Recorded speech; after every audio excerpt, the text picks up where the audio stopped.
that catchy intro.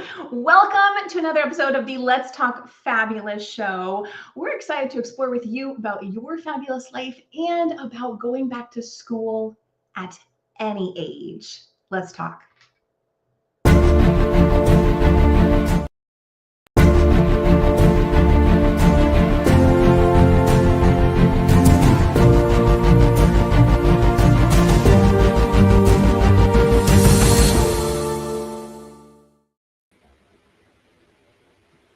All right. Hello and welcome, everybody. Hi, Kim. Hi. Kim. Hi. Oh, it is wonderful to have each of you here today. Hello to the audience. I was just talking to our panelists how each of them are going to be able to contribute to this topic of going back to school at any age from a variety of angles, because we're not just talking about traditional school. We are talking about that. We're also talking about non-traditional school. And we're also talking about learning in general, being a lifelong learner. So we're in for a real juicy conversation today. I would love for each of you to just real quick go around and say your name and where you're located. And I'm going to start with Tony. Hi there. I'm Tony Mansker, and I live in New York City. Awesome. Rebecca. Hi, I'm Rebecca Psigoda, and I am coming to you from Columbus, Ohio. Anthony. Hey, I'm Anthony Simons. I'm coming to you bright and early from Adelaide, South Australia. Thank you. Thank you. And last but so not least, Sharla. Sharla Shults, Panama City, Florida.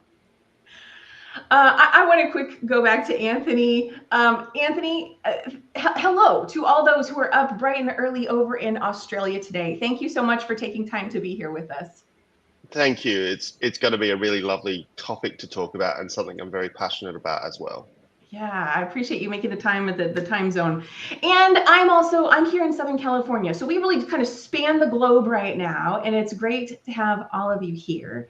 We're going to dive right into today's conversation. As we're talking about education, I think the first thing that comes to a lot of people's minds is probably the young ones, the little ones. We have here in the US, we have a lot of kids going back to school, and we have someone here who can speak to some of that. And so let's get this party started. Hi, Kim. Thanks again for the invite to be on the show. And going back to school? Well, guess what? I never left school. I've been an educator since 1967. Wow, that seems like a long, long time, and it is. But I am in the classroom of lifelong learning. And now my students actually teach me, because there is many, many, many times in the online environment that I find myself on the learning curve. We are never, ever too old to learn something new. Have a blessed day, everyone.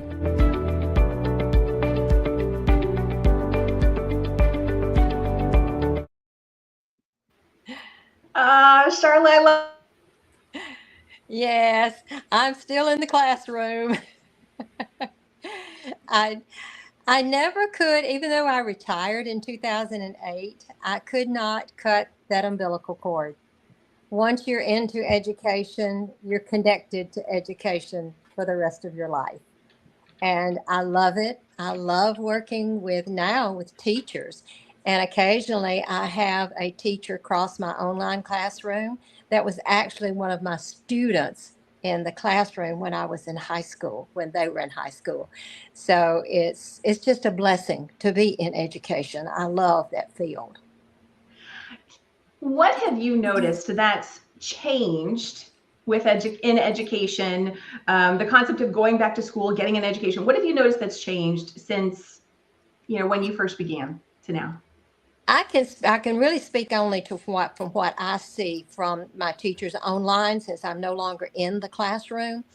Excuse me, but the biggest change is the technology, because now in the technological society and the technology classrooms of the 21st century, the kids have so much more opportunity for engagement, way, way beyond than when I was in school. Because I can remember the days of the textbooks and the worksheets where it was give them this paper, to take home, or this project that they had to complete, but it was all on paper. And then even the poster boards and the designs that they did was on paper. And now in the classrooms, they can go into the technology and so many different platforms and come back with ideas and totally redefine what was accomplished back 10 or 15 years ago. It's entirely different. Yeah, you're speaking to something that I think is relevant to all of us these days, of how technology impacts how we learn and how we receive new information. I also want to just ask you, what kept you going in the education field itself? I love it. I love to teach.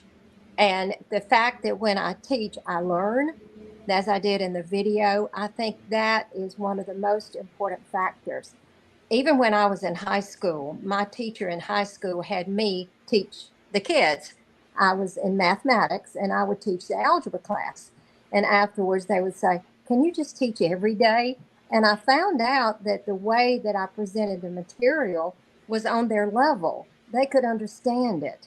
And that followed me all the way through my career, because everyone kept telling me they could understand what I was teaching. And that, of course, is what it's all about. It's not rote memorization. And too often back when I was in school, it was a lot of memorizing. But now we've gone beyond that. And then also, I think it's allowing the kids to work together and work with other kids. Because when I was in school, it was more individual. You just pretty much, were on your own. You had your own desk. But now it's a totally different environment. And that has changed tremendously, because the kids learn from each other. They learn from the teacher, of course, that's their foundation, but they learn and they create from each other. Okay, last question, and then we're gonna move along to our other panelists. But was there ever a time when you felt like you were going back to school, even though, like you said, you never left? Yeah. And I'm gonna say that was probably last year, because I basically had to have training, in the sense that I went into a speaking engagement and I actually spoke on the TED stage, which is education, itself. But in order to reach the level that I needed to be on that stage and to give the talk that I needed to do, I had to go through training.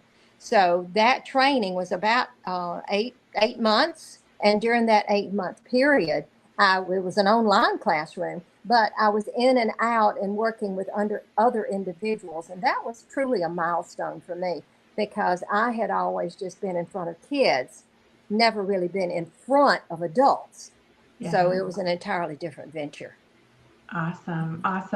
Well, thank you for being here. And of course, I know you have so much more to share, but I'm going to hop on over. We've been able to hear from Sharla speaking to education as, from the history perspective, where it's been to where it is today, and how her experience has been, and all very positive, right? But maybe not everyone has that positive experience. So let's get another one of our panelists through the conversation.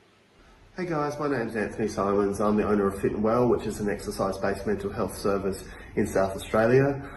Really excited to share with you about learning outside the classroom. And I guess one of the biggest experiences that I can share about my experiences, I wasn't a very good student at school.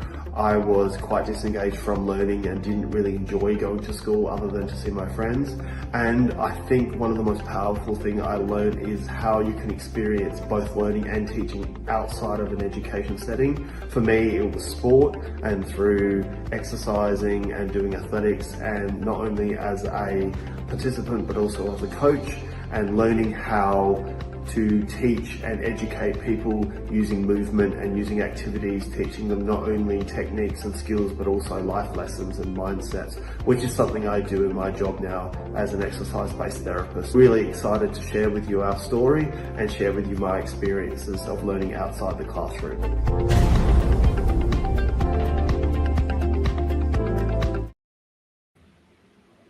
Anthony, I love that you're here to speak to this. Okay, I'm going to try to put you in the hot seat, but I would love for you to elaborate while I'm doing that on your experience. Yeah, so I went through the traditional schooling system in Australia, which is you go through 13 years of school and then into university. And I did not enjoy the structure of school. I did not enjoy um, the kind of regimented style of school, so I became quite disengaged. I wasn't a troubling student, but I was rarely at school and really did not enjoy it. And it did not help my self-esteem or mental health at the time. It was challenging. But I sought comfort and enjoyment in sport and movement. It was something that I was good at and something that I was passionate about. I did athletics as a pole vaulter for 20 years now, but started it when I was 13. And it was through that I learned so many things. And I reflect back on that, even as we got ready for today's show. I reflect back on that, and I didn't know I was learning at the time. I was just doing stuff and taking in information and just doing what I love doing, and being coached very well. And then it was only really when I started doing what I'm doing now as a mental health therapist, where I actually realized the impact of what I had taken in and the knowledge I had learned when I began to actually put it all together. And for me, it was an amazing experience of understanding that how much you can learn in different environments, and sometimes also how much you're learning without actually knowing you're learning. Yes. And it was so amazing to share that. I love that you brought that up, Anthony. Is anyone else here can relate to having learned something when you didn't realize you were actually learning? Yeah. Yeah. Tony, you want to speak to that?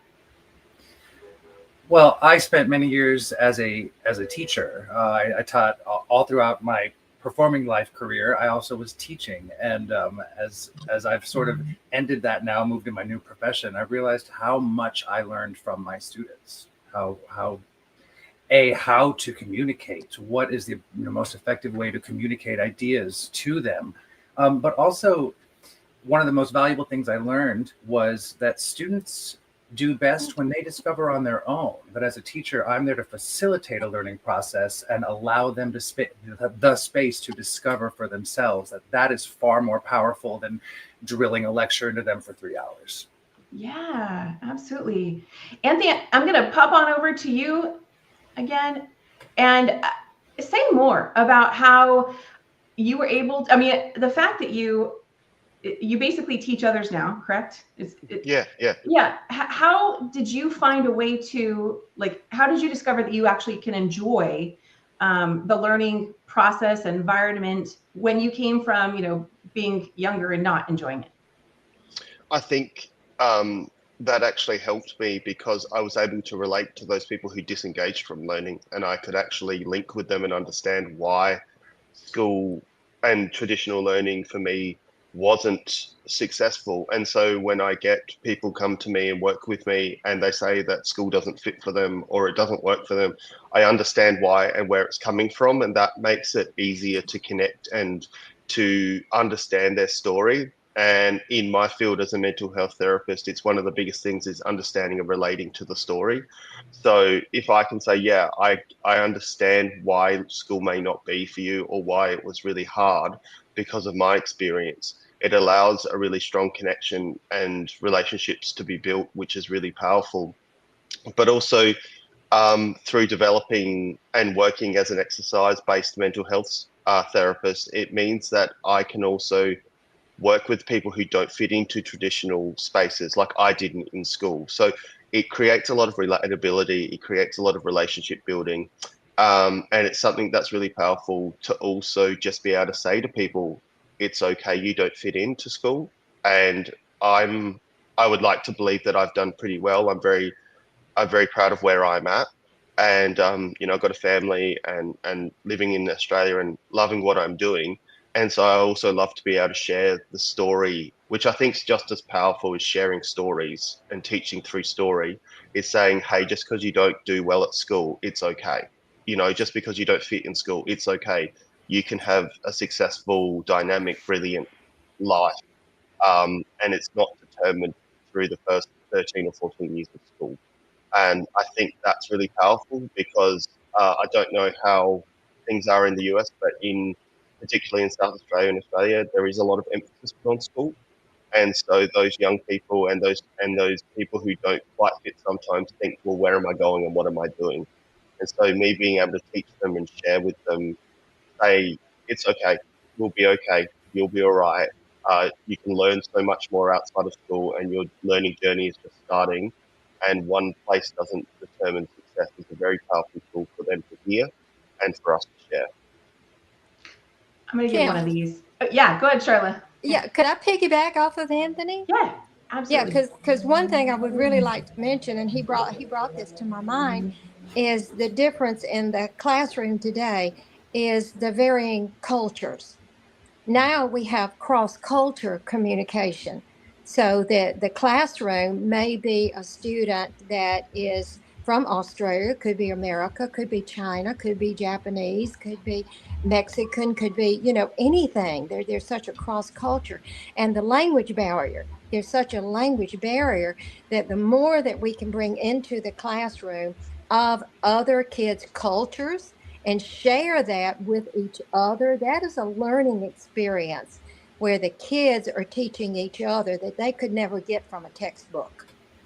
Because the students that are coming to us from other countries, they can share personally what they do that's different from what we are here in America, that you cannot just read and just fully understand. So I think that's one of the major differences in our classroom today, is the fact that we have so many kids from so many different countries. It's beautiful. Absolutely. Yeah. I think what both of you have been saying deserves one of these.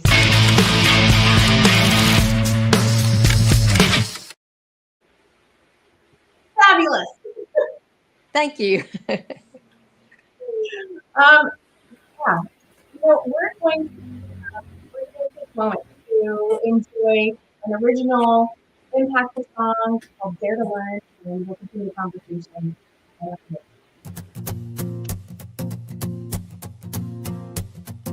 Forget the rules, forget the doubt. The fabulous version of you's breaking out. Curiosity, that's a superpower. So step into your learning hour.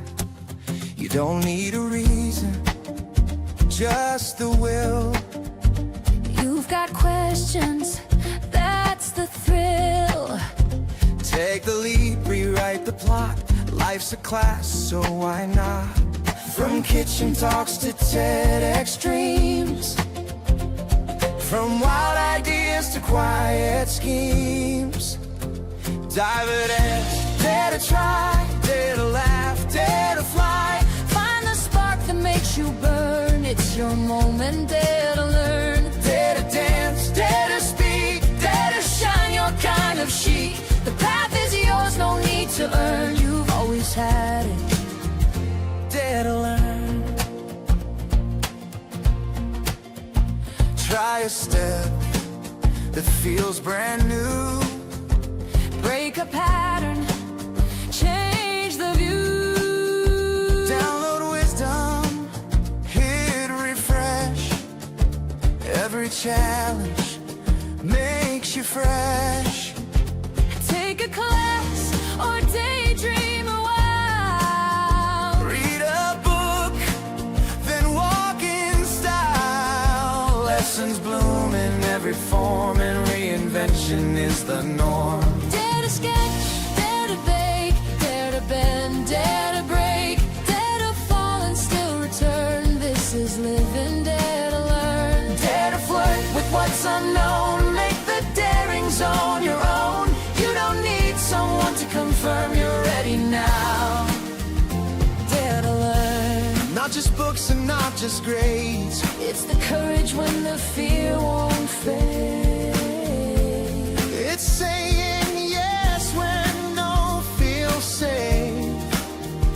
That's the power you create.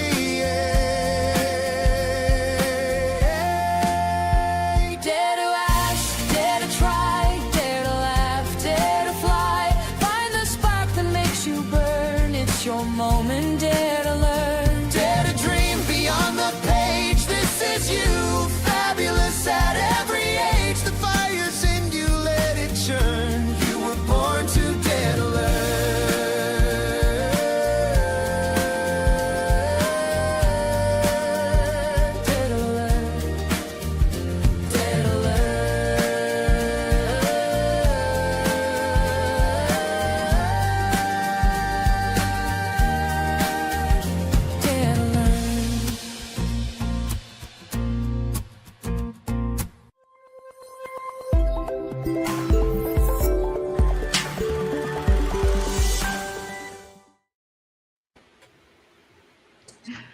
Yeah,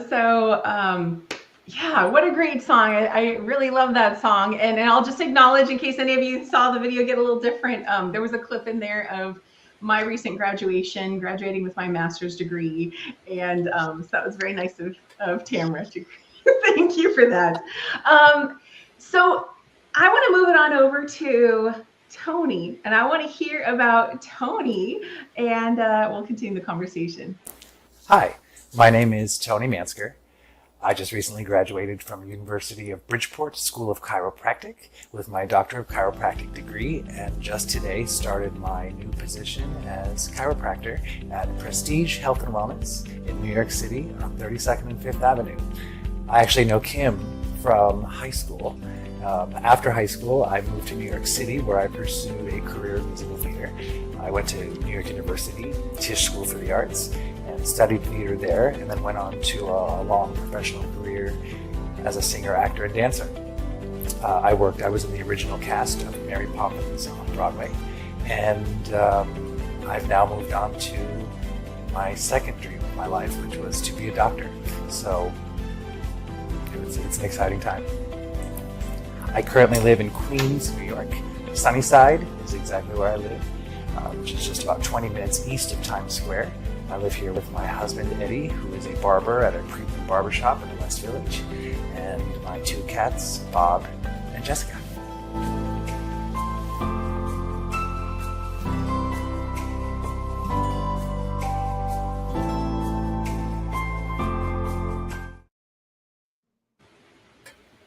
I love all of that, Tony. Tony, tell us more.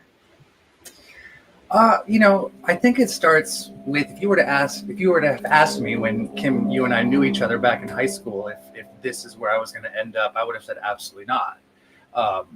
I imagined myself continuing in the performing arts for my entire life. But the truth is that, going back to high school, I discovered in high school that I was sort of really nerdy good in science, biology and chemistry. All of a sudden, I popped out as like the top scoring student on tests, like consistent. And that had never happened to me before. And especially like I was so obsessed with musical theater that I was like, well, how do these things balance out? And so when it came time to pick an undergrad, I decided, well, maybe I'll go to school for theater, but maybe I'll go into pre-med. And as it happened, I remember the moment that I saw the NYU application in the filing cabinet at the Career Center, and a chill went up my entire body, and it was like instantly I knew that that's where I was going. And I did pull up some other applications, but I auditioned and applied to New York University Early Decision, and I got in before any other applications were due. So it was one application, I knew where I was going. And after graduation, I started working professionally, and 9 years later, I managed to make my Broadway debut in Mary Poppins. And the truth is that show and that moment was my absolute dream come true. And I got to understudy Bert, which is the Mary Poppins' boyfriend, if you will. And I got to go on a lot. And it was in every way possible the most perfect experience. And after that, it dawned on me that, I don't think that I need to continue with this. I think that I have, it was the perfect show. It was the perfect show for me, and it was so joyful. And so I decided to kind of not turn my back, but just move into other parts of the arts. My husband and I started a children's theater company. I was a full-time dance teacher. I was working very heavily in the dance competition industry, and then COVID happened. And I'd known I wanted to go back to school, but I wasn't sure what for. And at that time, the thought of going back to school for performing arts or anything arts related was like, no, I've done this my whole life. I don't want to learn more about what I've already been doing. And I woke up one morning and I was like, I'm going to be a chiropractor. And I was no stranger to chiropractors. Chiropractors were always where I leaned to take care of my dancer body. And so I had to go back to online school to get some credits to be able to get into chiropractic college. And here I am 4 years later, and now I'm a doctor. Congratulations. I just graduated in May, and I managed to pick myself up a fantastic gig or job at Prestige Health and Wellness. And I just finished my second week in clinic, and I'm absolutely loving it.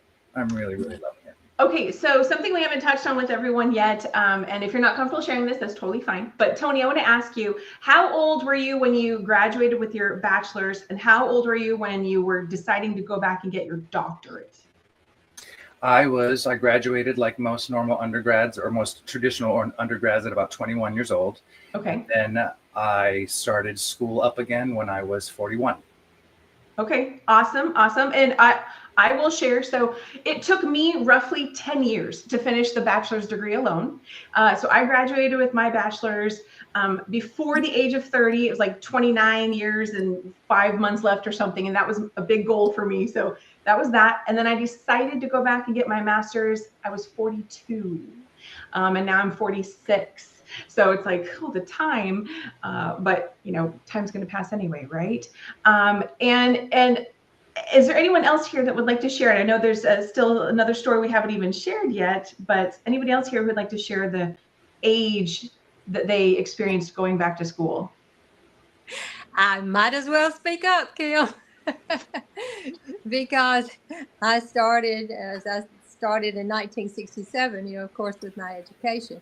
But then when I decided to go into the speaking, and I had to have the training to be on the TED stage, age 78.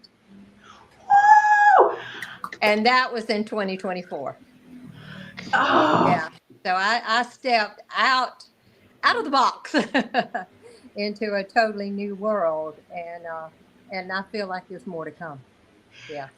I love that. That's why we're having this conversation, right? So Tony, I love that you said traditional age 21, but that's just it, because we're not talking about just that. We're talking about in your late 20s and in your 40s and in your 70s, never too old. And Rebecca, I think I saw your hand raised.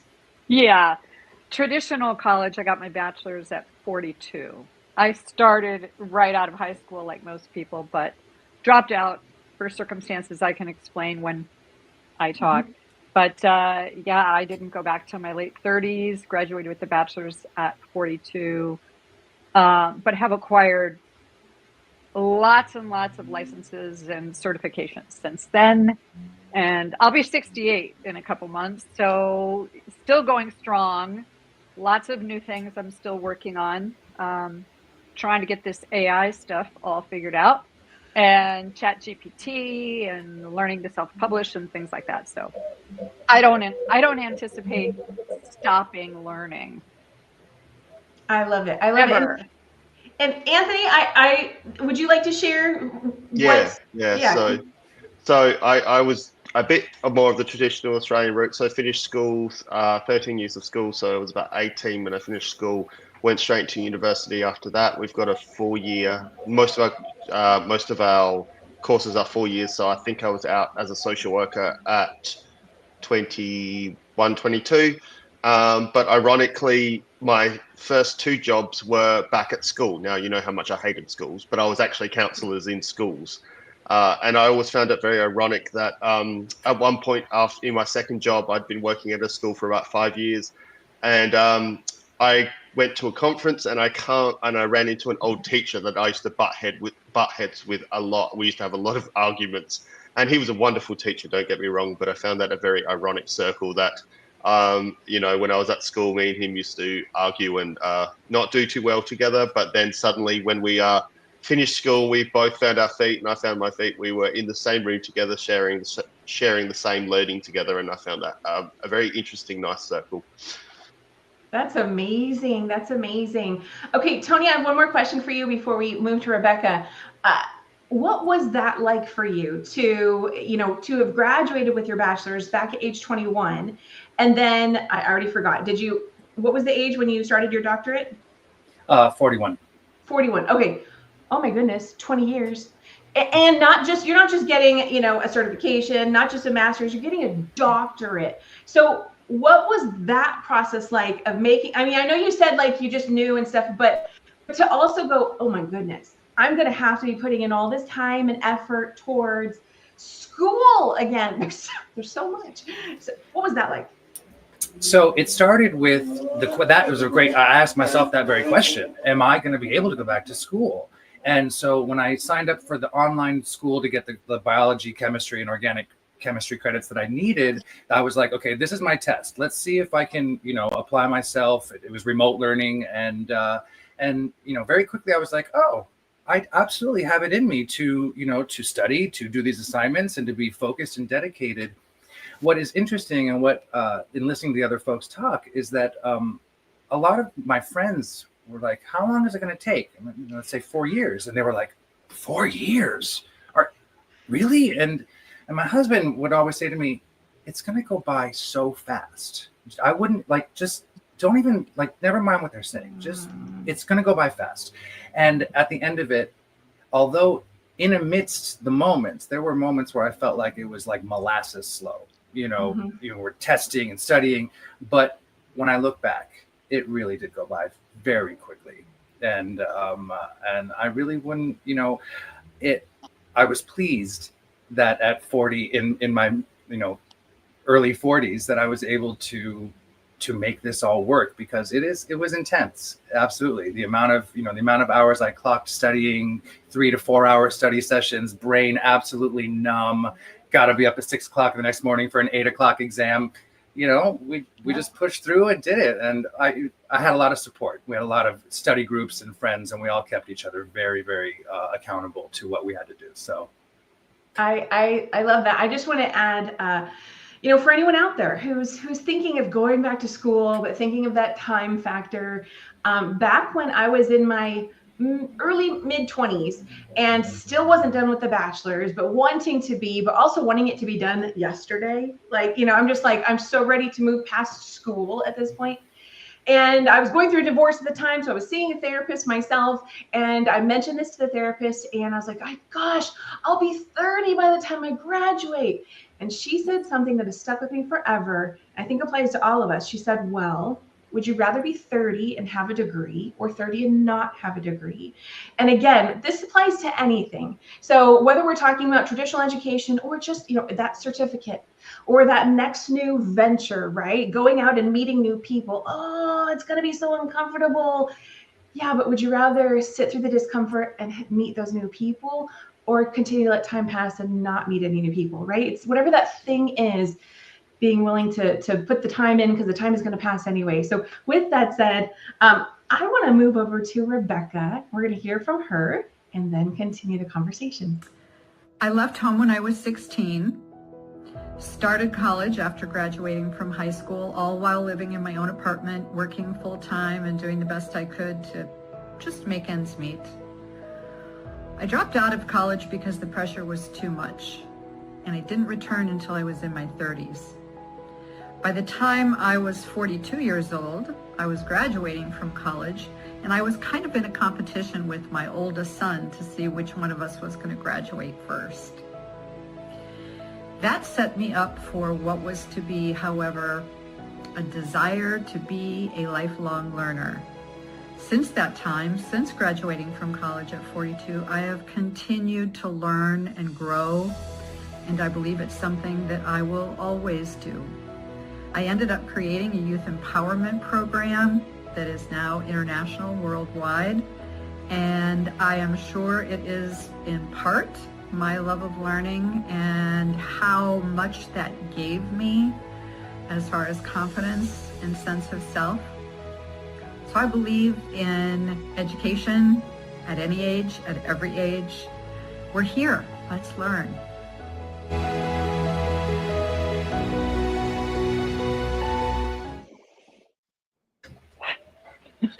I love it, Rebecca. So we're going to put you in the hot seat now. Tell us more. Okay, so I grew up in one of those environments that you hear a lot about.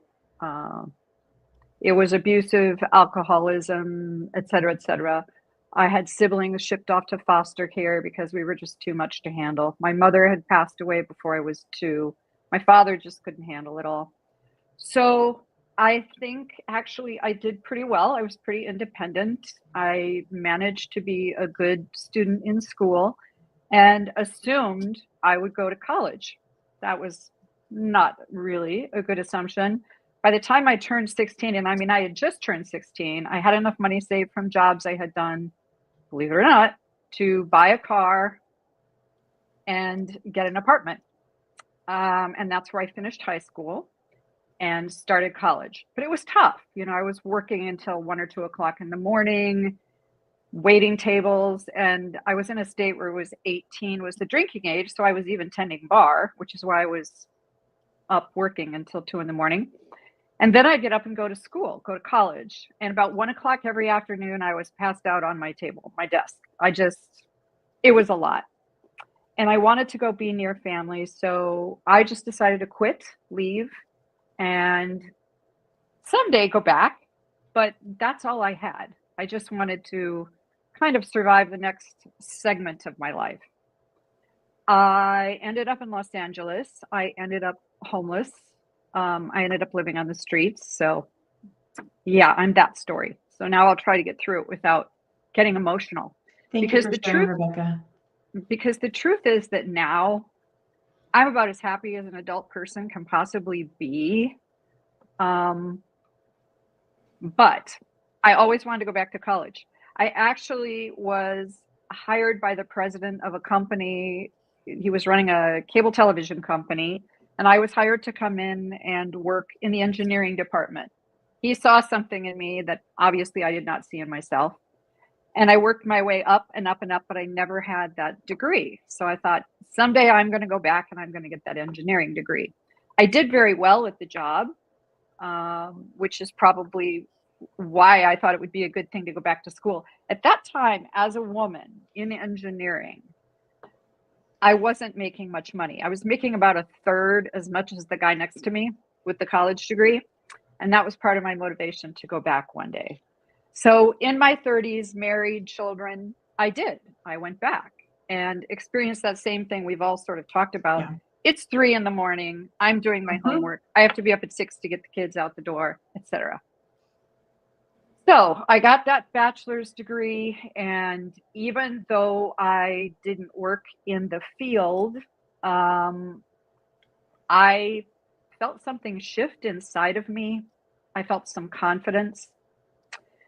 Fast forward to age 54, I became an infinite possibilities trainer of Mike Dooley's. I don't know if you're familiar with him. He has an adult empowerment program called Infinite Possibilities.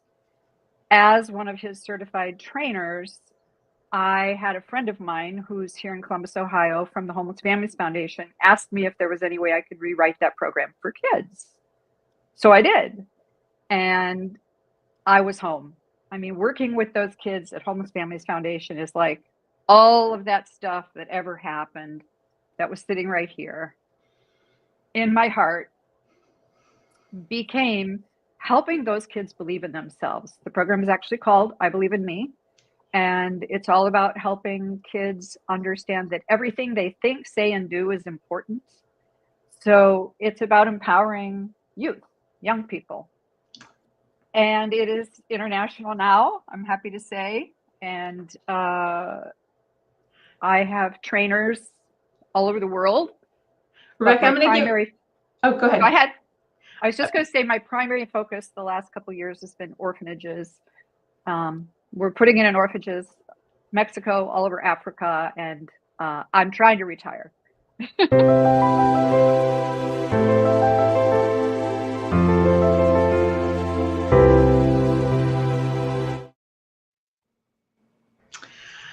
Rebecca, I know that was a little challenging there, but thank you. You did a phenomenal job sharing your story of how the hardships lead into the blessing and the future and the gift that not only a gift for you to see it come full circle, but the gift that you can be and give to others through your testimony, your experiences.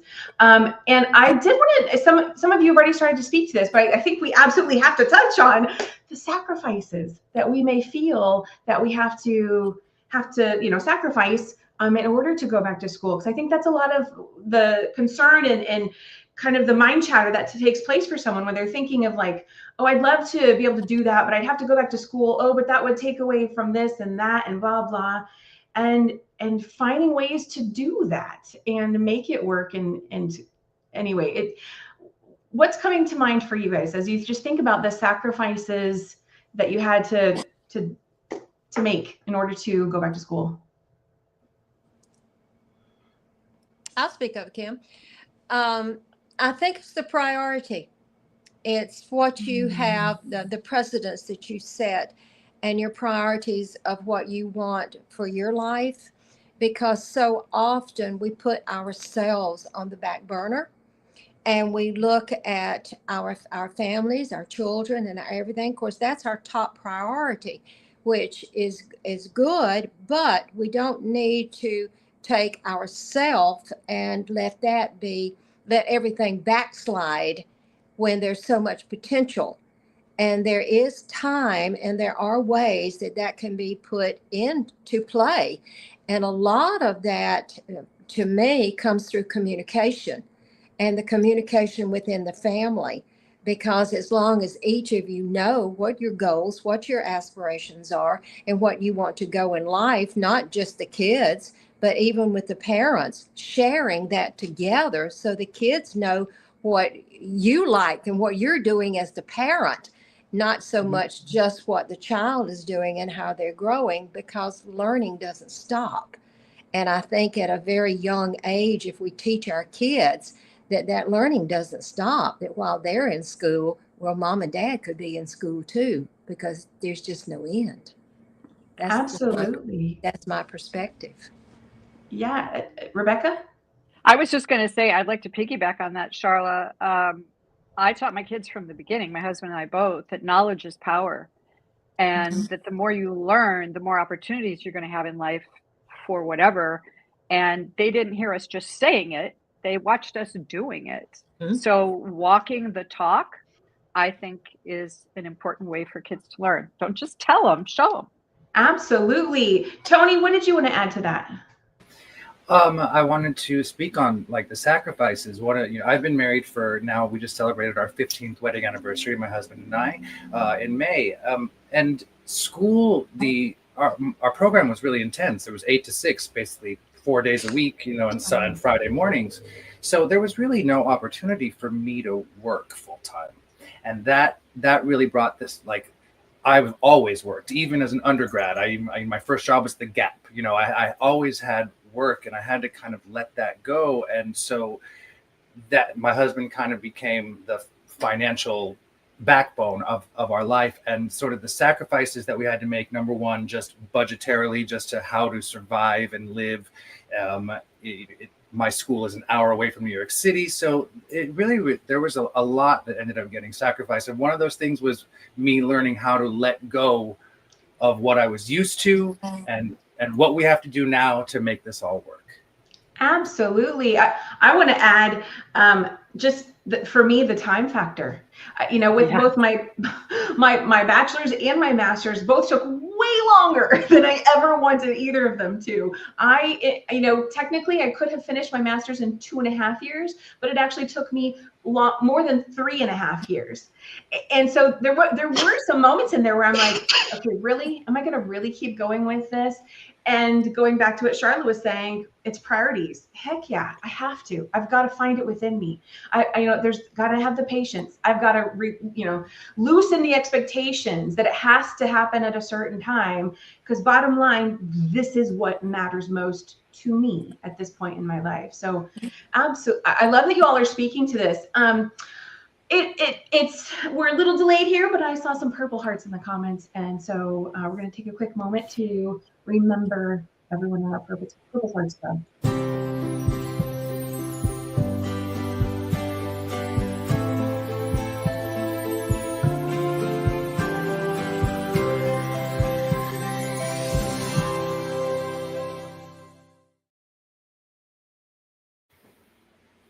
I think that's a great reminder of how our time is precious, how we use our time here on Earth, doing things that matter to us.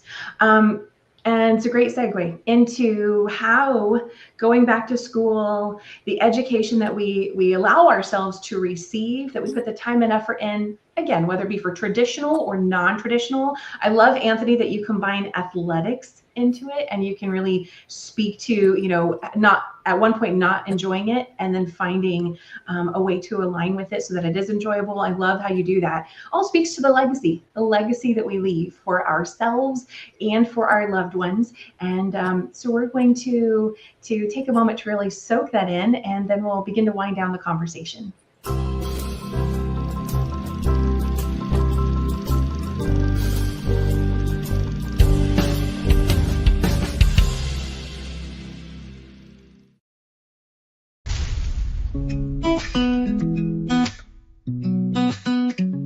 In the quiet moments, when the sun begins to rise, we find the strength within us. In the stories of our lives, not in gold or glory, but in hearts we've touched with grace, in the love we share with others, in each kind and gentle face.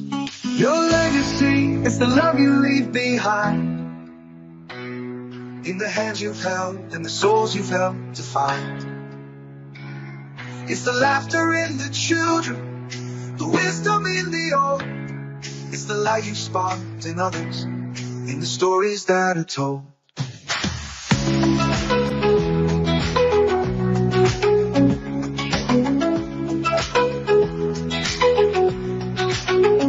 Through the trials and the triumphs, in the battles that we fight, it's the courage and the kindness that will always shine so bright. In the lessons that we teach and the dreams that we inspire, in the way we lift each other higher and higher. Your legacy is the love you leave behind, in the hands you've held and the souls you've helped to find. It's the laughter in the children, the wisdom in the old. It's the light you sparked in others, in the stories that are told. In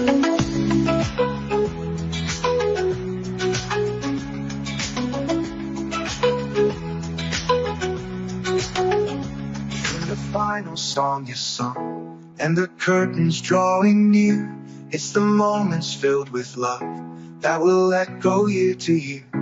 In the footprints on the path that guide the lost and blind, your legacy will live on in the hearts you've left behind. Your legacy is the love you leave behind, in the hands you've held, the souls you've helped to find. It's the laughter in the children, the wisdom in the old. It's the light you sparked in others, in the stories that are told.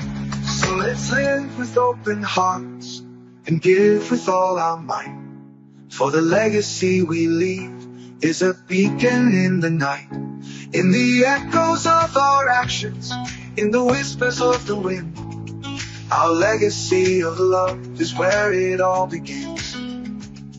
Our legacy of love is where it all begins.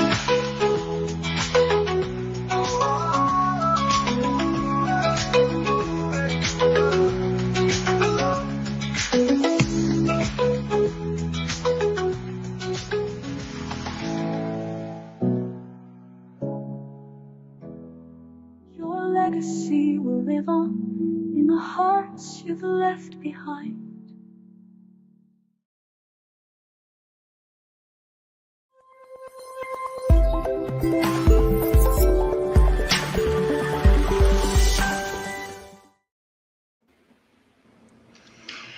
We love that song. Yeah, the music on this show is awesome, by the way. I love all the music.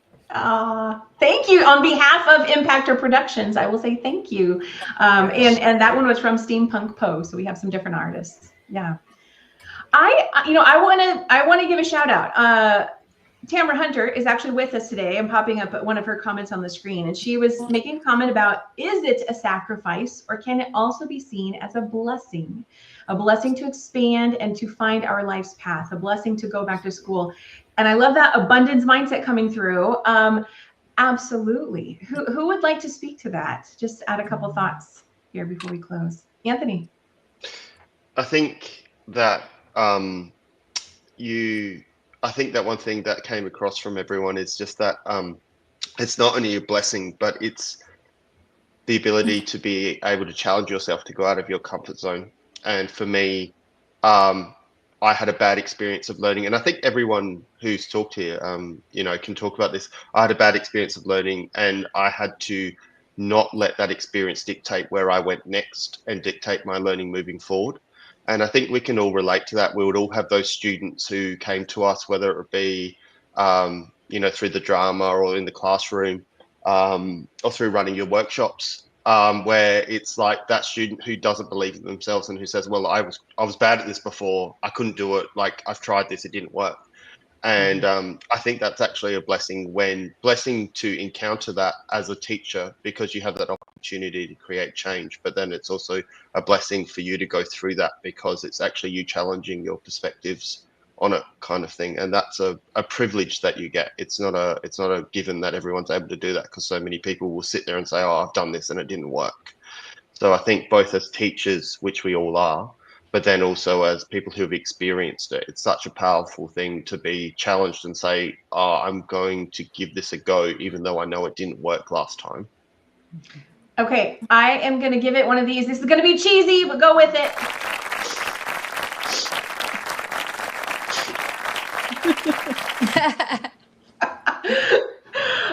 Yeah, Anthony, I love that you guys are speaking to this. And Rebecca, I saw you nod your head. Did you want to add to that?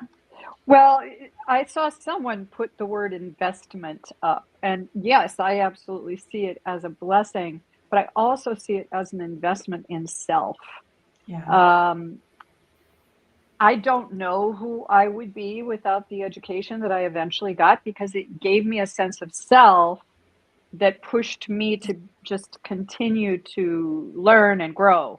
So, in the beginning, it was a difficult decision, because a lot of us said, oh, I can't do this. And then as soon as we did, we took the next step and the next step and the next step. And now I rarely say, I can't do that. I come up with some sort of way to go, how am I going to do that if it's something I really want to do? But you don't understand that until you actually walk through it. Yeah. I have come to just realize it's all about saying yes and just stick with it. You just keep going. It's not about being perfect. There's so much more that could be said, but we have to wind down the show. So I would love to go around to each of you, and if you could just give, like a one sentence statement of like, what was the gift you received by going back to school at whatever age it was for you and receiving that learning? What was the gift that you received? And I'm going to start with you, Sharla. I think I have the perfect line that will fit. And don't ever expect the unexpected, because so much in my life has progressed from when I was in the classroom as a mathematics teacher, far beyond what I would have ever expected my life to have become. So don't ever expect the unexpected. Or do you mean expect the unexpected? Yeah, respect. Oh. Respect the unexpected. You know how okay. Often we say in lifetime, well, things are going to happen, so we might as well just expect it. Expect the unexpected. It's better to respect it. All right. Okay, let's quickly go. Unexpected is going to keep us going. Out. Absolutely. Tony, how about you? I think the biggest gift I found was a part of myself that had been put away years ago, and to discover, at 45 years old, that there's a new part of myself that I get to incorporate into my life. Love it. Anthony, how about you? The line is, you'll be okay. Even if it doesn't work, you'll be okay. And I think that's something to reassure young people, to reassure people who go back to school and it doesn't work, you'll be okay. Awesome. And Rebecca? Self-belief, self-empowerment, definitely. Excellent. It gave me the opportunity to finally say, I believe in me. Thank you to everybody. Thank you for that, Rebecca. Thank you to all of you for sharing today. This conversation was just getting started. There's still so much more we could have said. And thank you to today's audience. I hope that you are knowing that you too can do it. That my statement is the time will pass anyway. You're worth it and everything is possible. Have an amazing, fabulous day. We'll see you all again next week.